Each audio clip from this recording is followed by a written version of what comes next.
আজকে অফিস আগেই ছুটি দিয়েছে।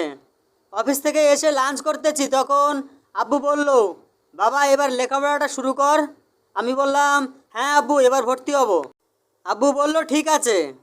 বাসার থেকে একটু দূরে একটা ভালো কলেজ আছে, ওই কলেজের প্রিন্সিপাল স্যারের সাথে কথা বলতেছি আজকে। আচ্ছা তুই কবে ভর্তি হবি? আমি বললাম, কালকে ব্যবস্থা হলে কালকেই হব। পরের দিন আব্বুর সাথে গিয়ে কলেজে ভর্তি হলাম। সেখানে আব্বু আমার ছেলে হিসেবে পরিচয় দিল। আমিও কিছু বললাম না। যাই হোক, প্রথম দিন কিছু বন্ধু বানিয়ে বাসায় চলে আসলাম। এরপর থেকে শুরু হলো আমার লেখাপড়ার জীবন, মানে ছাত্র জীবন। দেখতে দেখতে 1 বছর হয়ে গেল। আমি কলেজে ভর্তি হলাম, ইয়ার চেঞ্জ পরীক্ষা দিলাম। এবার আমি তৃতীয় বর্ষে। কলেজে আমার বেশ কয়েকটা বন্ধু হয়েছে। আজকে রেজাল্ট দিয়েছে, বেশ ভালো রেজাল্ট করেছি। ভালো ছাত্র হওয়ায় এবারও আল্লাহর রহমতে ফার্স্ট হয়েছি। আব্বুকে বললে আব্বুও খুব খুশি হয়েছে। আব্বু আমার মাঝেই আগের ছেলেকে খুঁজে পায়, কারণ আব্বুর আগের ছেলেও লেখাপড়ায় ভালো ছিল। আব্বু আমাকে একটা বাইক উপহার দিয়েছে। একদিন ক্যাম্পাসে বসে থেকে বন্ধুদের সাথে আড্ডা দিচ্ছি, এমন সময় আব্বু ফোন দিয়ে বলল তাড়াতাড়ি অফিসে যেতে। এ কথা বলেই ফোন কেটে দিল। আমার মনে অজানা ভয় ঢুকে গেল। বন্ধুদের বলে বাইক নিয়ে দ্রুত অফিসে চলে আসলাম। অফিসে যেয়ে দেখি অফিসটা ফাঁকা। আমার মনের ভয় বেড়ে গেল। আমাকে দেখে পিয়ন এসে বলল, আব্বু নাকি আমাকে হলরুমে যেতে বলেছে। আমি আর দেরি না করে হলরুমের দিকে দ্রুত হাঁটতে লাগলাম। হলরুমে যেয়ে দেখি সব স্টাফ বসে আছে, আর আব্বু স্টেজে মাইক্রোফোন হাতে নিয়ে বসে আছে। আমাকে হলরুমে ঢুকতে দেখে আব্বু দাঁড়িয়ে মাইক্রোফোন হাতে নিয়ে বলতে লাগলো, লেডিস অ্যান্ড জেন্টলম্যান, আজ আমি আপনাদের যে জন্য হলরুমে ডেকেছি তা হলো, আপনারা জানেন আমার ফ্যামিলি সম্পর্কে। আজ থেকে 6 বছর আগে আমি আমার পরিবার হারিয়েছি একটা ছেলে। কিন্তু আল্লাহর রহমতে আমি আবার আরেকটা ছেলে পেয়েছি, যে ছেলে নিজের জীবন বিসর্জন দিয়ে আমাকে অ্যাক্সিডেন্ট থেকে রক্ষা করেছিল। যদিও এখানে আল্লাহ তালা বাঁচিয়েছে। আমার ছেলে এই অফিসেই কাজ করে। যেদিন আমার ছেলে এই অফিসে জয়েন করে, সেদিন আমি তাকে বলেছিলাম, বাবা আমার এত সম্পত্তি থাকা সত্ত্বেও তোমাকে জব করতে হবে কেন? সেদিন আমার ছেলে বলেছিল, আব্বু আমি নিজের পায়ে দাঁড়াতে চাই। আমি তাকে সবার সাথে পরিচয় করিয়ে দিতে চেয়েছিলাম আমার ছেলে হিসেবে, কিন্তু সে বলেছিল, আব্বু আমি যেমনই আছি তেমনই ভালো। তার মধ্যে নেই কোনো অহংকার, নেই কোনো বড় মানসিকতা।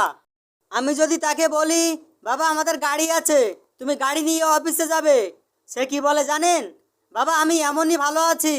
আপনারা কি জানেন বা চিনেন আমার ছেলেকে? সবাই বলল, না স্যার। সবাই উৎসুক জনতার মতো আব্বুর দিকে তাকিয়ে আছে। আব্বু আবার বলতে লাগলো, আজকে আপনাদেরকে আমি এজন্যই ডেকেছিলাম যে আমার ছেলের সাথে পরিচয় করিয়ে দেওয়ার জন্য। আমার ছেলে আর কেউ নয়, আমার ছেলে হলো আপনাদের পরিচিত সাইদ হাসান শাহী। আমার নাম শুনে সবাই অবাক হয়ে গেল। আমি এতক্ষণে কলিগ মানে অফিসের বন্ধুদের সাথে বসেছিলাম। বন্ধুরাও অবাক হয়ে আমার দিকে তাকিয়ে আছে। আর অবাক হওয়ারই কথা, কারণ এই 1 বছরে কাউকে বুঝতে দেয়নি যে আমি মালিকের ছেলে। যাই হোক, কথা বলার শেষে আব্বু আমাকে স্টেজে ডাকলো, আমিও গেলাম। আমি যাওয়ার পরে আব্বু আমাকে ফুল দিয়ে বরণ করে নিল, আর এই অফিসের এমডির চেয়ারে বসতে বলল। আমি চেয়ারে বসতেই আব্বু আবার বলতে শুরু করলো, এই কোম্পানি এবং সব সম্পত্তির মালিক এখন আমার ছেলে। এখন আমি বেশ অসুস্থ, আবার হায়াতের কথাও বলা যায় না। এছাড়াও যদি কোনো কারণে আমি অফিসে না আসতে পারি, তাহলে আমার ছেলে সাহিদ হাসান শাহী এই অফিস দেখাশোনা করবে। আর আমি আশা করি আপনারা আমার অনুপস্থিতিতে কাজের কোনো গাফিলতি করবেন না। আব্বু আরও কিছুক্ষণ লেকচার দেওয়ার পরে সবাইকে ছুটি দিয়ে দিল। হল রুম থেকে বের হয়ে বন্ধুদের কাছে যেতেই ববি বলল, স্যার আপনি এখানে কোনো দরকার কি? আমি বললাম, শোন, তোরা আমার বন্ধু ছিলি আর এখনও থাকবি, সো কোনো স্যার স্যার করবি না। রিমন বলল, তা না হয় বুঝলাম, কিন্তু তুই এতদিন আমাদেরকে এ কথা জানাসনি কেন? আমি বললাম, আমি যদি তোদেরকে বলতাম তাহলে তোরা আমার সাথে এত ফ্রিলি থাকতিস না। নাহিদ বলল, সত্যি রে তুই মহান। ওদের সাথে কিছুক্ষণ আড্ডা দিয়ে বাসায় ফিরলাম। রাতে ডিনার করার সময় আব্বুকে বললাম, আব্বু এসব বলার কি প্রয়োজন ছিল? আব্বু বলল, দেখ বাবা, আমার শরীরটা বেশ খারাপ, কখন কি হয়। আমি বললাম, আর কখনো এই কথা বলবে না, তোমার কিছু হলে আমি কি করে থাকবো? আব্বু বলল, আচ্ছা বাবা ঠিক আছে, আর বলবো না। এবার খুশি? আমি বললাম হুম। আর তুমি এখন থেকে রেস্ট নাও, আর অফিসে একটা এমডি পোস্টের সার্কুলার ছাড়ো। আব্বু বলল ঠিক আছে। আব্বুর সাথে কথা বলে রুমে আসলাম, এসে ঘুমিয়ে গেলাম। সকালে উঠে নাস্তা করে আব্বুর থেকে বিদায় নিয়ে কলেজে আসলাম। কলেজ শেষ করে বাসায় আসলাম। বাসায় এসে দেখি আব্বু এখনো আসেনি। তখন আব্বুকে ফোন দিলাম। আমি বললাম, আসসালামু আলাইকুম, আব্বু কোথায় আছো? আব্বু বলল, ওয়ালাইকুম সালাম। বাবা আমি তো অফিসে আছি। কেন? আমি বললাম, বাসায় কখন আসবে? আব্বু বলল, বিকেলে আসবো। আমি বললাম আচ্ছা। এভাবে চলে গেল প্রায় 4 মাস।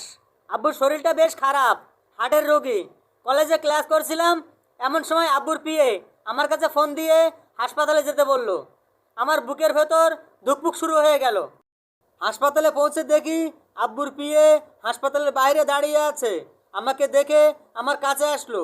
আমি তাকে জিজ্ঞাসা করলাম, আব্বুর কি হয়েছে? আব্বুর পিএ বলল, স্যার অফিসে বসে কাজ করতে করতে স্ট্রোক করে, তখন দ্রুত হাসপাতালে নিয়ে আসলে আপনাকে তাড়াতাড়ি হাসপাতালে আসতে বলে। আমি আব্বুর পিএর সঙ্গে যে রুমে আব্বুকে শিফট করা হয়েছে সেখানে গেলাম। আব্বুর রুমে গিয়ে দেখি আব্বুর পাশে উকিল বসে আছে, আর আব্বুর মুখে অক্সিজেন মাস্ক লাগানো আছে। আব্বু আমাকে দেখতে পেয়ে হাত দিয়ে ইশারা করে আমাকে তার কাছে ডাকলো। আমিও আব্বুর পাশে বসে মাথায় হাত বুলিয়ে দিচ্ছি আর কান্না করতেছি। আব্বু তার মুখের মাস্কটি খুলে দিতে বলল। খুলে দেওয়ার পরে আব্বু আমার কপালে চুমু খেয়ে বলল, এই পাগল ছেলে, কান্না করিস কেন? একদম কাঁদবি না। আর উকিল সাহেব, আপনি আমার সমস্ত সম্পত্তি আমার ছেলের নামে ট্রান্সফার করে দিন। উকিল বলল, আচ্ছা স্যার। এরপর আব্বু তার সমস্ত সম্পত্তি আমার নামে ট্রান্সফার করে দিল। তারপর হঠাৎ আব্বুর শ্বাস নিতে কষ্ট হচ্ছে। আমি ডাক্তারকে ডাকতেই ডাক্তার এসে আব্বুকে আইসিইউতে নিয়ে গেল। আমি আইসিইউর রুমের পাশে বসে বসে অঝরে কান্না করতেছি। এতক্ষণে অফিসের সব স্টাফ হাসপাতালে চলে আসলো। আমার বন্ধুরা এসে আমাকে সান্ত্বনা দিচ্ছে। একটু পর ডাক্তার বের হয়ে আসলো। ডাক্তারের মুখের দিকে তাকিয়ে দেখি বিষণ্ণতার ছাপ। আমি কান্না করতে করতে দৌড়ে গিয়ে ডাক্তারকে বললাম, ডাক্তার আমার আব্বু কেমন আছে? ডাক্তার চুপ করে মাটির দিকে তাকিয়ে আছে। আমি কান্না করতে করতে আবারও বললাম, কি হলো ডাক্তার, বলুন আমার আব্বু কেমন আছে? আমার আব্বু কিছু হয়নি তো? তখন ডাক্তার বলল, সরি, আমরা স্যারকে বাঁচাতে পারলাম না। একথা শুনে আমার পায়ের নিচ থেকে মাটি সরে গেল। আমি আব্বু বলে জোরে চিৎকার দিয়ে নিচে পড়ে গেলাম।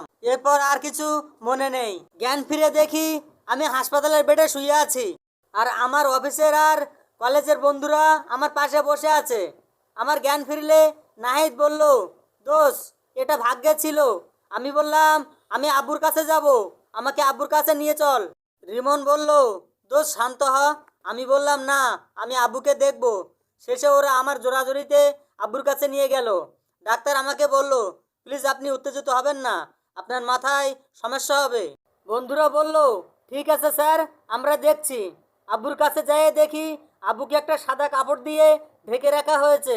আমি দৌড়ে গিয়ে মুখের কাপড় খুলে দিয়ে কান্না করতে করতে বললাম, আব্বু তুমি আমাকে একা করে কেন চলে গেলে? কে আমাকে আদর করে তুলে খাওয়াবে? কে আমাকে আদর করে বাবা বলে ডাকবে? কে আমাকে শাসন করবে? কেন আমাকে একা রেখে চলে গেলে আব্বু? তারপর রিমন আর রাকিব এসে আমাকে আব্বুর কাছ থেকে সরিয়ে নিয়ে গেল। আর রিমন বলল, দেখ ভাই, এটা ভাগ্যে ছিল, এটা মেনে নিতে হবে। আর সময় নষ্ট না করে স্যারের দাফন কাজ শেষ করি। আমি কান্না করতে করতে বললাম, চল। এরপর আব্বুর জানাজা করিয়ে দাফন শেষ করলাম। অবশ্য আমি জানাজার নামাজ পড়িয়েছি। আব্বুর দাফন কাজ শেষ করতে সন্ধ্যা হয়ে গেল। বাসায় আসলাম। আমার সাথে রিমন, নাহিদ আর রাকিব আসলো আমার বাসায় আমার সাথে থাকার জন্য। বাসায় এসে নিজেকে আর ধরে রাখতে পারছিলাম না। যেখানেই যাই সেখানেই আব্বুকে খুঁজে পাই। যাই হোক, মাথাটা খুব যন্ত্রণা করছে, তাই রুমে গিয়ে শুয়ে পড়লাম। বন্ধুরা খাবার জন্য জোর করলো, কিন্তু আমি খেলাম না। রাতটা কোনো মতে পার করলাম। ফজরের আজান শুনে মসজিদে গেলাম। নামাজ পড়ে এসে আব্বুর কবরে গিয়ে জিয়ারাত করে চলে আসলাম। প্রিয়জনে হারানোর দুঃখ নিয়ে কেটে গেল 15 দিন। এখন আমি কিছুটা স্বাভাবিক আর অফিসের জন্য একটা এমডি রাখছি। এভাবে চলে গেল 2 মাস। কয়েকদিন আগে থেকে ক্লাস করতে শুরু করে দিয়েছি। আজকে সকালে অফিসে গেলাম। অফিসে গিয়ে সবার সাথে দেখা করে এমডির ক্যাবিনে গেলাম হিসেব বুঝে নেওয়ার জন্য। আর গল্পের নেক্সট পর্ব সবার আগে পেতে চ্যানেলটি সাবস্ক্রাইব করে পাশে থাকা বেল আইকন চাপ দিয়ে অল নোটিফিকেশন অন করে দিবেন। সবাই সুস্থ থাকবেন, সাথেই থাকবেন। দেখা হচ্ছে পরের পর্বে। আল্লাহ হাফেজ।